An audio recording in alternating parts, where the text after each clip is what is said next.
करते हैं कि in pyometra of cow what will you give. ये भी क्वेश्चन आ सकता है, PGF two alpha, progesterone, FSH, none of this. तो अगर काउ में पायोमेट्रा देखी जाए, जब पायोमेट्रा क्या है ऊपर भी बता दिया था, यूट्रस जब फिल्ड हो जाता है विद पस, तो ये काउ में कंडीशन हो जाती है पायोमेट्रा की। तो इसमें क्या होता है आपने याद रखना है, कार्पस ल्यूटियम जो होता है, जो प्रेगनेंसी करवाने वाला होता है, वो प्रेजिस्ट कर जाता है। ठीक है, तो प्रोजेस्टेरॉन की लेवल ज्यादा होती है, उससे क्या होती है यूट्रस में क्लियरेंस जो होती है वो सही से नहीं हो पाती है।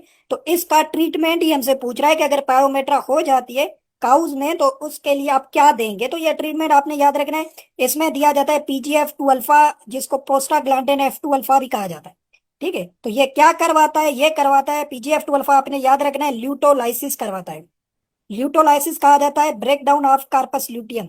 तो वो क्या होती है प्रोजेस्टेरॉन, क्योंकि प्रोजेस्टेरॉन रिस्पॉन्सिबल होता है ना पायोमेट्रा के लिए, ऊपर एमसीक्यू हमने किया है। तो पीजीएफ2 अल्फा क्या करता है, प्रोजेस्टेरॉन के लेवल को कम कर देता है, उससे क्या होता है सर्वेक्स जो होता है वो ओपन हो जाता है, तो यूट्रस से एक्सपेल हो जाती है पस। तो इसका ट्रीटमेंट ही पूछ रहा है जनरली हमसे पायोमेट्रा का। तो आपने याद रखना है पीजीएफ2 अल्फा या प्रोस्टाग्लैंडिन F2 अल्फा दिया जाता है, ये जो है ना when cow affected with pyometra. ठीक हो गया, तो ये आपने याद रखना है।